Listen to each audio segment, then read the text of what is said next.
Baik, bismillahirrahmanirrahim. Assalamualaikum warahmatullahi wabarakatuh. Perkenalkan, nama saya Rio Pradana Aji, mahasiswa Magister Teknik Informatika Universitas Islam Indonesia. Terima kasih atas kesempatan yang diberikan untuk saya mempresentasikan tugas dari mata kuliah Islam Ulil Albab, tugas mereview buku. Baiklah, akan saya share screen. Ini dia. Oke, sebelum saya masuk ke review buku, saya akan menjelaskan apa saja poin-poin yang Bapak Nurkolis sebagai dosen minta. Yang pertama adalah membaca buku yang direkomendasikan, kemudian mengulas isi buku secara ringkas, dan sebagainya. Kemudian memilih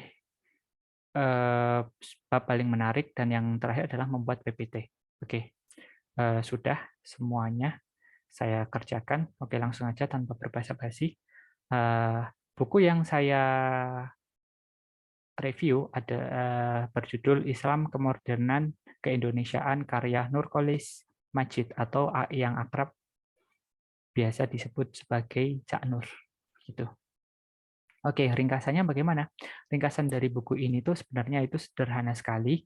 Menurut saya di dalam buku ini sesuai dengan judulnya Islam Kemodernan Keindonesiaan itu memuat 3 hal penting, yaitu yang pertama sepertiga ilmu pengetahuan agama Islam, sepertiga ilmu kemodernan, dan sepertiga lagi ilmu keindonesiaan. Cak Nur di sini menurut saya mampu merangkai mengenai ketiga poin tersebut menjadi sebuah buku yang membahas mengenai visinya terhadap agama Islam di negara tercinta kita, Indonesia ini, yang pada saat itu masih dalam keadaan ya tertinggal lah daripada negara-negara yang lain yang ada di dunia.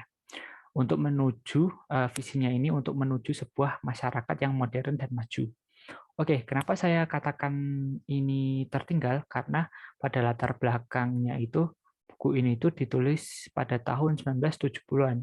Jadi jangan heran ketika dan kaget ketika saya sebutkan bahwa masyarakat saat itu belum modern dan masih tertinggal.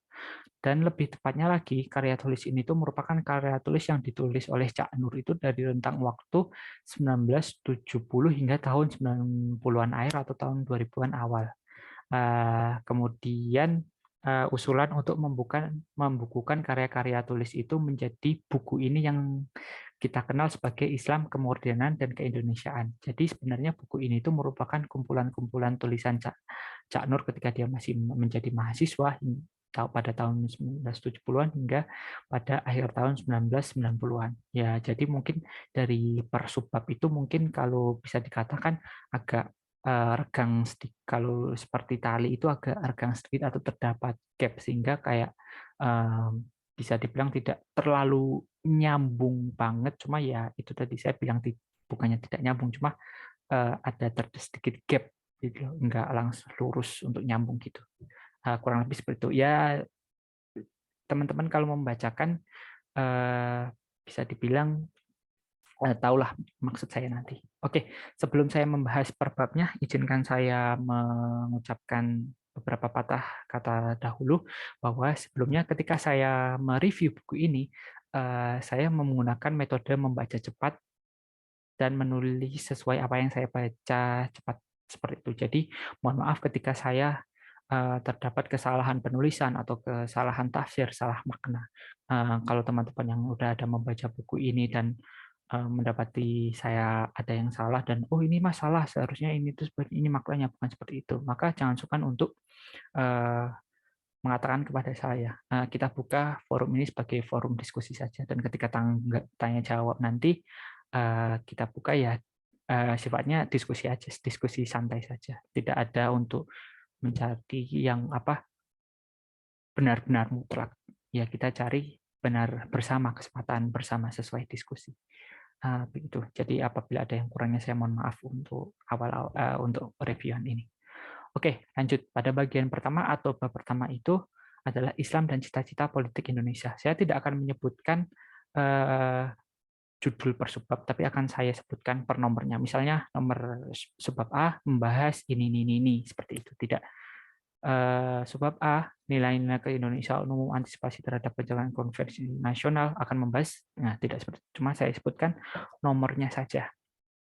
Baik, bagian pertama. Di sini itu beliau menjelaskan tentang apa itu nasionalisme dan menjebarkan bagaimana sila kelima Pancasila itu telah diterapkan pada sektor pendidikan kita.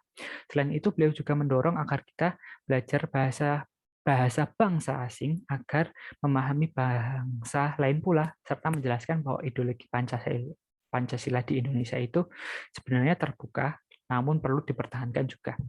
Yang kedua, beliau menjelaskan bahwa sebagai Muslim kita harus intelektual dan memiliki rasa inovatif yang tinggi.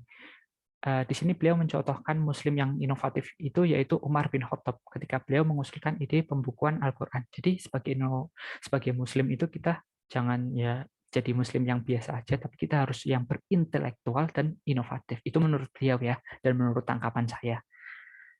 Oke, kemudian yang ketiga, beliau itu membahas mengenai awal masuk ajaran Islam serta beberapa akar atau awal mula beberapa ajaran Islam. Maksud saya di sini adalah paham tertentu muncul yang di Indonesia. Mohon maaf saat saya menulis ini saya agak lupa kata paham itu, kata paham saya jadi malah menulis cabang. Oke, beliau juga menggugah agar di masa depan nilai-nilai Islam dapat memberikan kontribusi dalam pembangunan bangsa yang menuju bangsa yang lebih baik. Kemudian yang keempat, beliau menyayangkan mengenai kenyataan bahwa umat Islam saat ini itu jauh dari nilai ajaran Islam dan hanya mengikuti ajaran Islam secara kultural atau budaya, tanpa tahu-menahu ataupun belajar Islam kembali kepada Al-Quran dan Sunnah. Tuh.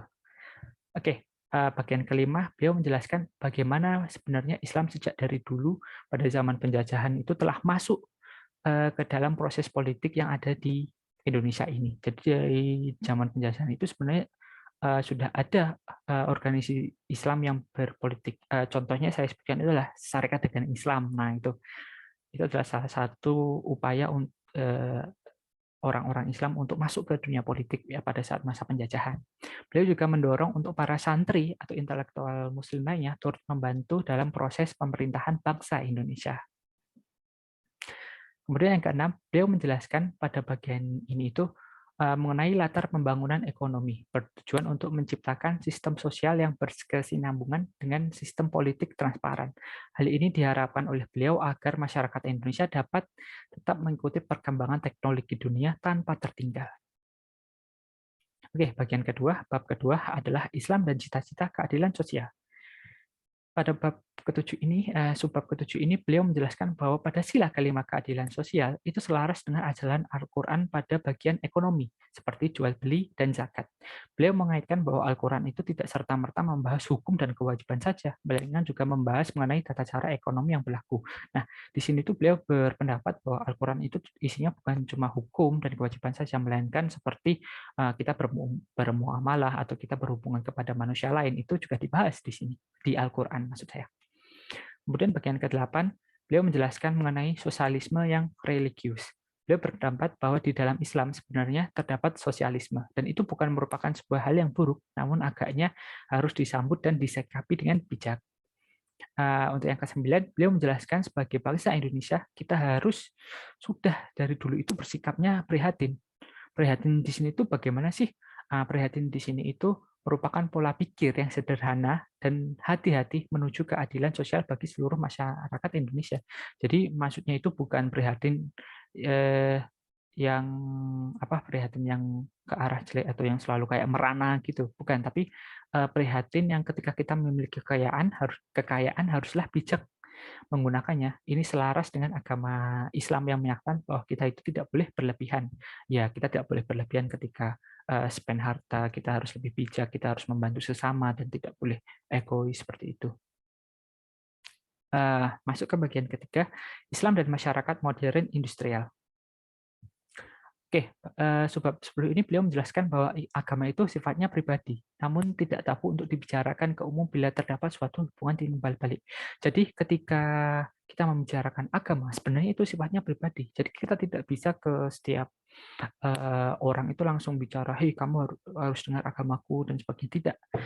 Tidak seperti itu. Apakah ceramah itu termasuk? Tidak, ceramah kan kita sudah sama-sama tahu bahwa ceramah itu antara satu agama yang sama. Sebenarnya kayak di Islam ya ceramah ya kita sudah paham dan sudah paham tentu kalau dia sudah nyanyi ceramah dan kita timbal balik mendengarkan dan memberi masukan.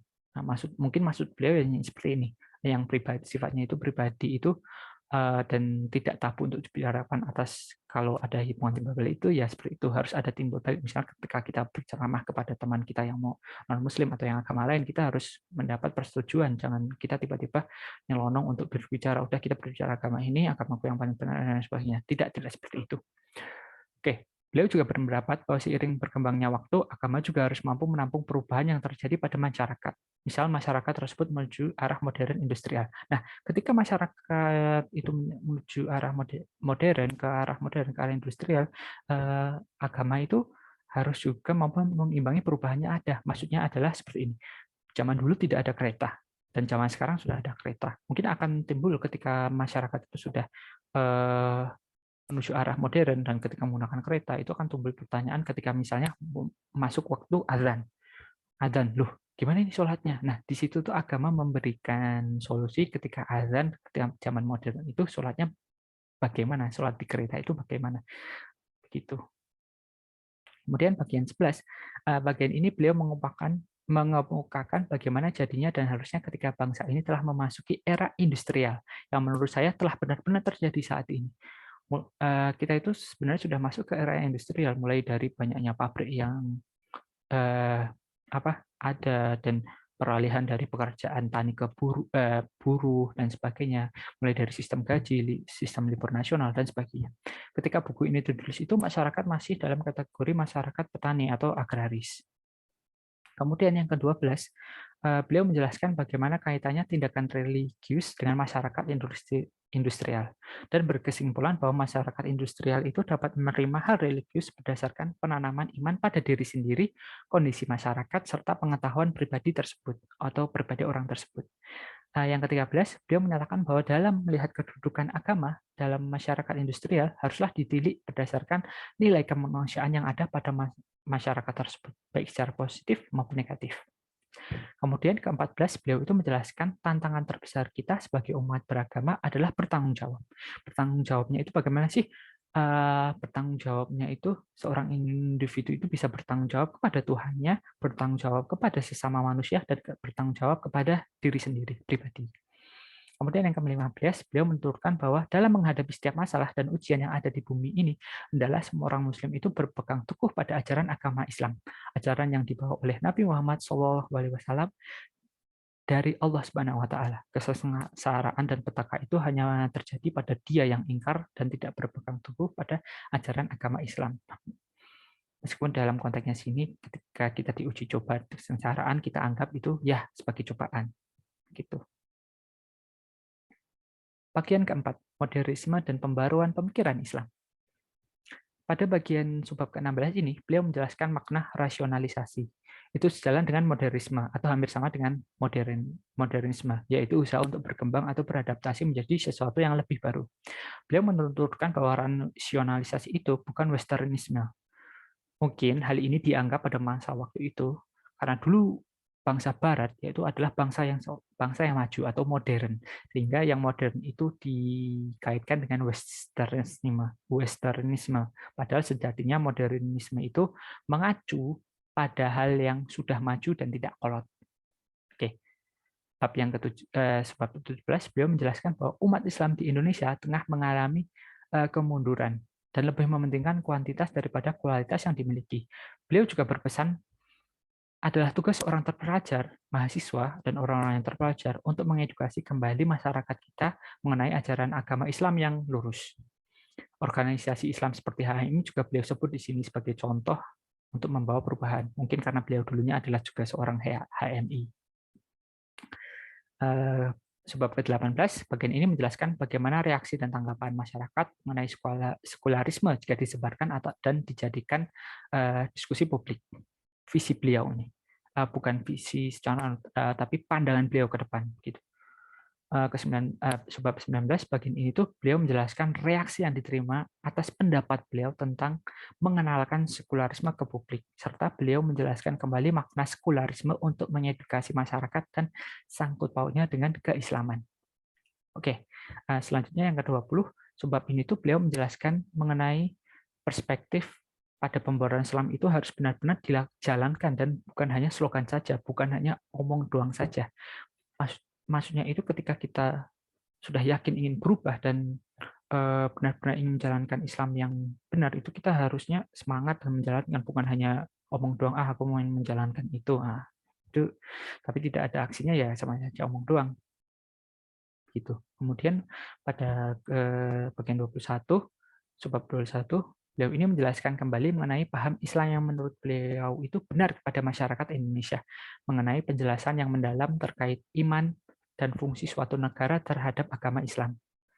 Beliau menunjukkan meskipun agama dan negara itu tidak dapat dipisahkan, namun cara pendekatan dimensi antara agama dan negara itu sangat berbeda sekali. Kemudian pada subbab 22 ini beliau menjelaskan kembali perbedaan antara sekularisme dan sekularisasi. Masuk bagian kelima, Islam dan pengetahuan. Lanjut. Pada subbab ke-23 ini, beliau menjelaskan mengenai perlunya agama Islam itu diteliti kembali. Gimana sih maksudnya diteliti kembali ini? Maksudnya adalah dipelajari kembali dan untuk diedukasi kepada masyarakat untuk menunjukkan bahwa ini loh Islam yang benar itu seperti ini, bukan yang hanya kata A, kata B, dan menurut budaya saja. Dan bukan untuk diteliti di sini, maksudnya bukan untuk menemukan paham baru. Oke, kemudian yang ke-24, ini beliau menjelaskan mengenai hubungan antara ilmu pengetahuan dengan agama Islam. Ilmu pengetahuan yang sifatnya netral itu diharapkan dapat menjelaskan mengenai hal mutlak pada agama Islam. Ya, intinya ilmu pengetahuan bisalah menjelaskan makna-makna dari ayat-ayat suci Al-Quran. Gitu. Untuk yang kedua, subbab 25 ini, beliau menjelaskan bagaimana awal dari pengetahuan Islam sebenarnya menjadi penyumbang utama dari teknologi modern dari Barat. Beliau menjelaskan pada masa keemasan Islam merupakan cikal bakal dan rujukan para pemikir teknologi di Barat saat itu sehingga berhasil menciptakan suatu hal yang modern.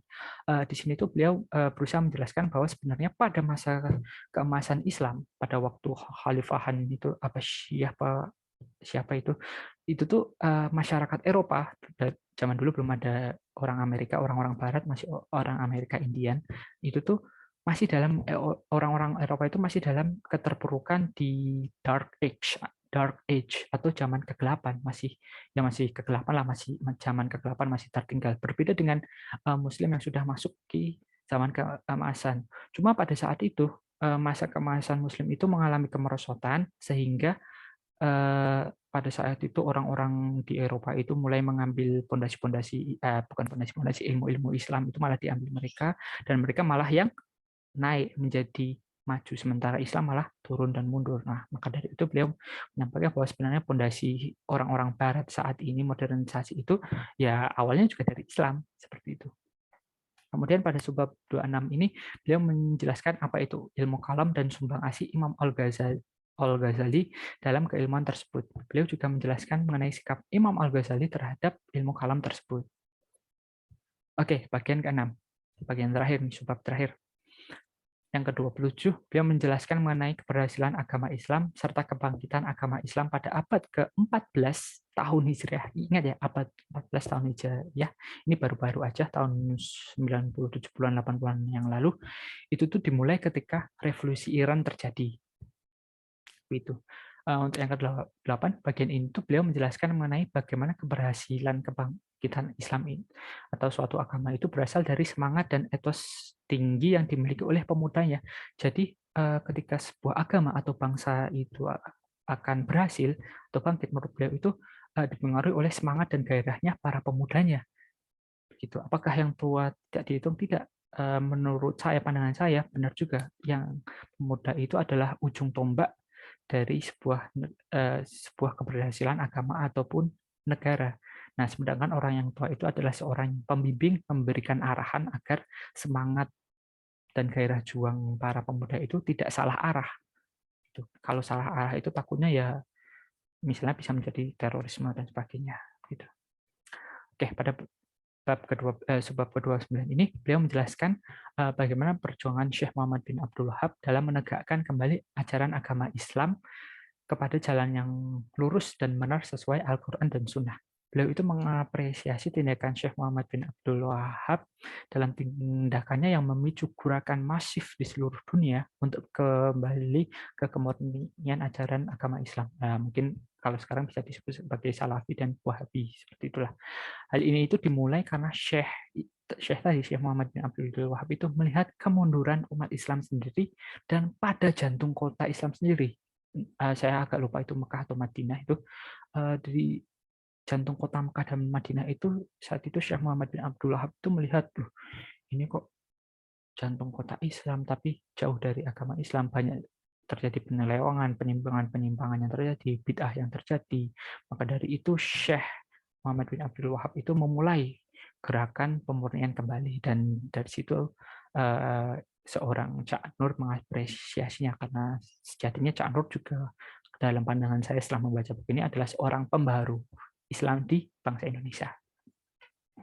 Kemudian yang ke-30 adalah beliau menjelaskan pada bagian ini bahwa tumbuhnya pemikiran Islam atau pengembangannya itu dimulai dengan sebuah dialog atau diskusi antara sesama muslim. Dari diskusi tersebut menciptakan kesepakatan atau ilmu baru. Jadi ketika Islam ini mau berkembang, itu harus ada dialog antara sesama muslim, dialog untuk mencapai kesepakatan bersama, dialog atau diskusi untuk mencapai pengetahuan baru, ilmu baru, bukan yang Islam yang Islam yang satu sama lain itu berpisah diri. Maksudnya berpisah diri itu berkelompok-kelompok. Tidak, seperti itu tidak akan memajukan Islam. Tapi yang membuat maju pemikiran Islam itu dengan kita saling berdiskusi untuk mencapai mufakat atau pengetahuan yang baru. Begitu. Oke, masuk ke bab paling menarik. Menurut saya, bagian yang paling menarik itu adalah bab yang ke-6 dan subbab nomor 29 terkait komentar beliau kepada gerakan pemurnian yang dilakukan oleh Syekh Muhammad bin Abdul Wahab. Syekh tersebut menurut saya merupakan seorang yang revolusioner, dan menurut saya juga Cak Nur mengangkat beliau pada salah satu babnya karena terinspirasi perjuangan beliau. Nah, perjuangan Cak Nur di Indonesia itu ya juga sama dengan beliau, Syekh Muhammad bin Abdul Wahab, ingin mengedukasi masyarakat untuk kembali menjadi seorang intelektual muslim dan bukan muslim yang biasa saja. Maksudnya biasa saja ini itu yang cuma ikut-ikutan dan tidak paham akan agamanya sendiri. Jadi saya berkesimpulan bahwa dua orang ini itu memiliki semangat juang yang sama, semangat untuk merubah bangsanya, merubah negaranya agar menjadi seorang yang intelektual muslim, agar kembali ke Islam yang sejati, Islam yang benar itu seperti ini sih, kembali ke Al-Quran dan Sunnah gitu. Ya itu, saya memandang bahwa sebenarnya dua orang ini memiliki kesamaan, yaitu semangat untuk memperbaiki bangsanya, untuk menuju agama yang lebih baik dan lebih maju. Maka dari itu, kalau tidak salah itu Cak Nur itu mendapatkan gelar sebagai pembaharuan Islam di Indonesia. Ya, karena memang iya, dia adalah seorang yang revolusioner yang ingin memperbarui, ingin mengajak kembali masyarakat kita itu untuk menuju Islam yang lurus. Begini loh, Islam yang lurus itu. Nah, gitu. Kemudian hal yang menyangkut terkait ulil albab, mohon maaf, hal yang menyangkut terkait ulil albab karena kemampuan syekh tersebut menjadi seorang yang ulil albab atau pemikir. Ketika melihat kondisi masyarakat yang jauh dari agama Islam, Syekh tersebut itu menjadi seorang yang ulil albab karena dia berusaha mengoreksi atau menuntun masyarakat tersebut kembali ke jalan yang lurus. Nah, ulil albab kan mungkin secara harfiah bisa diartikan sebagai seorang yang pemikir. Nah, Syekh dan Cak Nur ini juga begitu. Mereka adalah seorang yang ulil albab. Mereka melihat kondisi bangsanya, aduh, bangsaku kok seperti ini. Agama Islamnya tertinggal, masih Islam aslinya tidak kelihatan, Islamnya masih Islam yang seperti ini, Islam budaya dan sebagainya. Maka dari itu mereka menjadi seorang yang ulil albab atau pemikir. Itu karena semangat juang mereka untuk ingin untuk memperbaiki masyarakat bangsa mereka. Syekh dan Cak Nur itu jadi seorang ulil albab atau pemikir karena ya mereka melihat kondisi rakyat kita yang seperti apa, yang tertinggal dalam agama Islam, dan eh, ingin menuju ke agama Islam yang lurus kembali. Seperti itu. Baik, terima kasih. atas terima kasih telah mau mendengarkan presentasi saya. Apabila saya ada kurang dan lebihnya saya mohon maaf. Saya tutup. Wassalamualaikum warahmatullahi wabarakatuh.